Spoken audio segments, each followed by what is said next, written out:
So I'm having some continued problem with moles, I don't know. I don't think I want to know the answer to what sort of problem I'm actually having, but I can tell where it's coming from. It's coming from the garden and underneath the garden shed that my wife has. So I told her, I was like, you're not gonna like what's happening here if you get your garden in and this thing gets destroyed. That I know for sure. I did have one of these stakes that I got on clearance last year, so I decided to put it out. I have no idea whether or not it actually is going to do anything. I just put this out yesterday, but... So any of you that have dealt with these things know they're super pain in the butt. I did put some of these poison things down in that big hole and also along the trail outside that's in my yard. Throw a couple of these in. I haven't seen it today, so I'll check again soon and see if I'm making any progress there.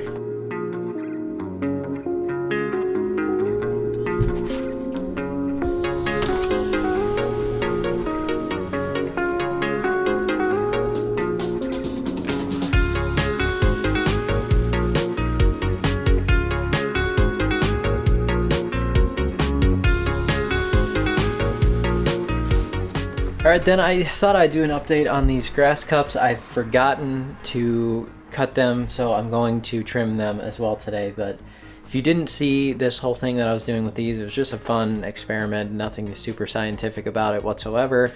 I'll link to that video, but really what's going on here now is I'm going to get them outside and hoping that this weather is going to change soon, and I can actually get them out into the sunshine, into the air, and do that just for fun. But this is the control right here. So you see that it's grown to about this much since I last cut them. I cut them all at the same time. So you got the Kentucky bluegrass and this liquid starter of perennial ryegrass, soil hume over here which has kelp in it.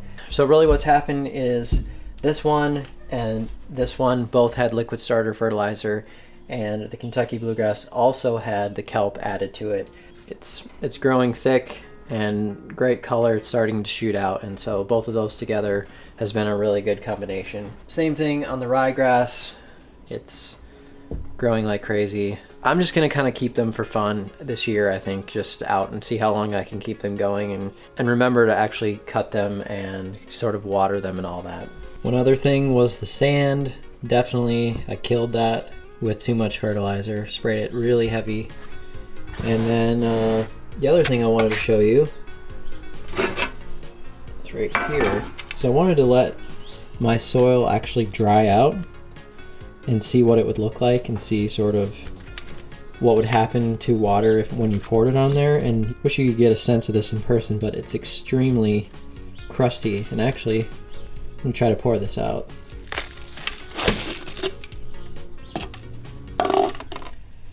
So that is my soil when it dries out.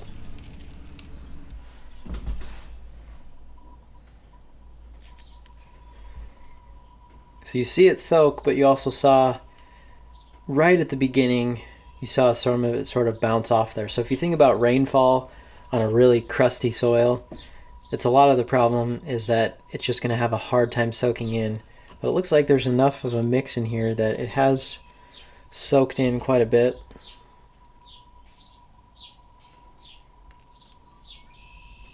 So you'd need a really slow pour like that to get it to soak. So it's interesting.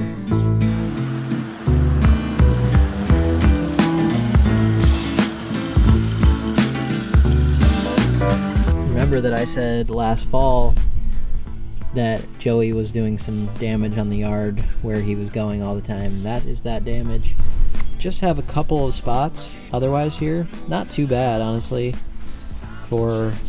Usually I have more dog spots than that, but it hasn't been too bad. This is sort of funny to see. So right now, this time of year where more and more nitrogen has come into the yard from the dogs over the winter time. So you'll have these nice green spots next to areas that are still very dormant and very not growing yet. So it's kind of an interesting look. I like to come in soon and start mowing everything to even just make sure that it sort of looks even as it's coming up.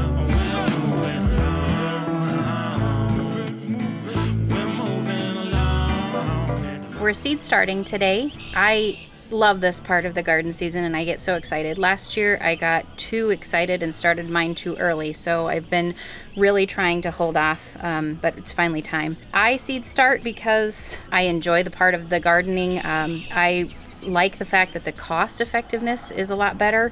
If you go to the garden center, you could pay $3 for a tomato plant, or I can pay $3 for a packet of seeds and get 20 plants out of this. So it's not for everybody. If you have a small garden or you're container planting, things like that, or you don't have a use for putting this many plants together, then this isn't really something that would be cost effective for you, because it would be a waste. But for me, it works really well because we have a big garden and I have a lot of plants to get going. For pots, you can use several different kinds. These are just recycled pots that I've saved over the years. My dad had some in storage. If you are going to recycle pots, you want to make sure they're sanitized. So these have been soaked in a solution of 10% bleach, and just let them soak in the bathtub for an afternoon, about a half hour. You can purchase plants from any garden center in the peat moss pots. And I tried those last year. I found though that the roots had a hard time breaking through, and even throughout the garden season you could tell exactly where the pot went into the ground, so they didn't really break down as quickly as I liked. So this year I'm just trying all plastic, that way I can take the transplants right out of there and put them straight into the garden.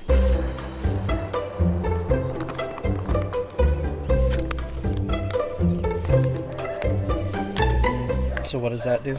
It just compresses the soil a little bit so that when you water it, it doesn't settle, but not so hard that you're compacting it.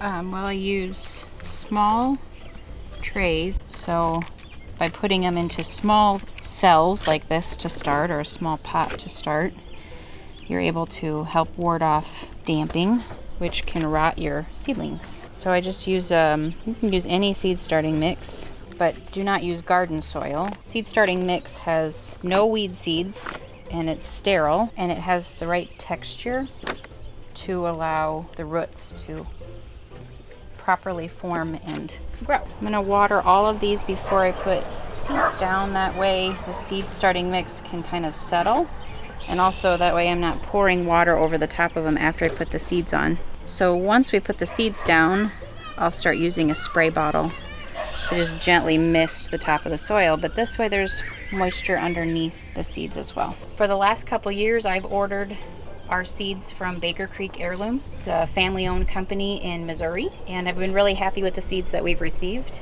Read through your instructions as far as how deep you need to plant it, and this will give you planting instructions for when you get out to the transplant in the garden eventually. Here we have a couple of Amish paste tomato seeds. I'm going to put 2 per pot, and when they start to sprout, if both of them sprout, then you thin out the seedlings so that we get down to 1 per pot. Otherwise this gets to be where you keep everything, you have way too many plants, more than you planned on. That was my problem last year.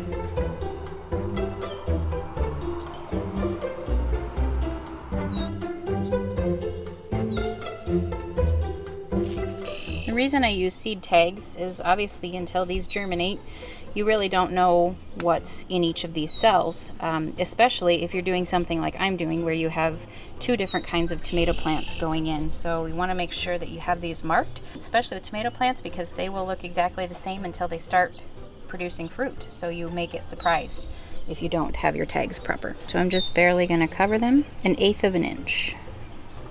And that's also on your seed package. So you'll want to read that because that's different for every seed, every different kind of plant. And then with my spray bottle, when we get all done with this, I'm going to spray down that top level. So you don't want to pour the water over top of it because it could displace your seeds, and we want them in the places where we put them.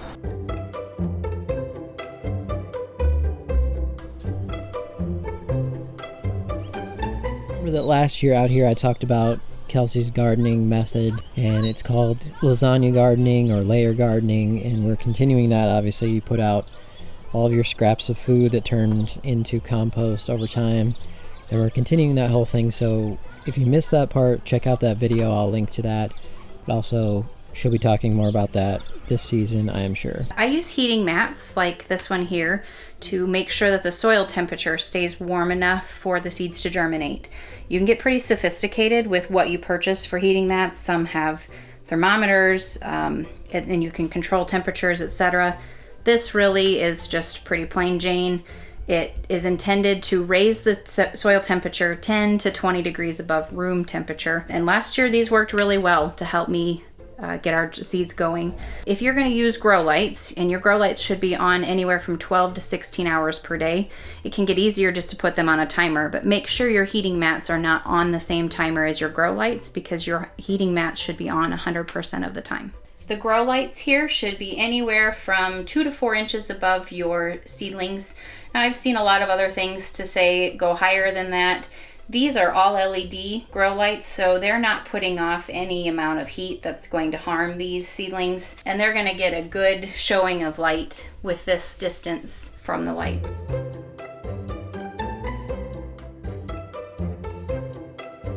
It's important for me to have it planned out so that I know what seeds I need to buy or what plants I'm going to buy, and if I'm going to start any of my seeds indoors. And as far as vegetables go, you want to know your growing season too. Wherever you live, if you have a rather short summer like we do, I want to get some of my plants started indoors to make sure that I can harvest ripe fruit before winter comes. So I want to make sure that I don't lose the opportunity to get the most out of my plants.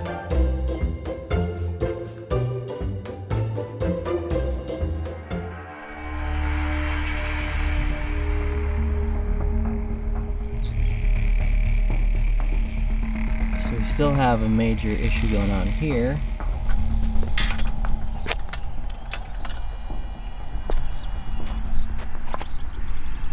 This thing, as far as I can tell, has basically done nothing.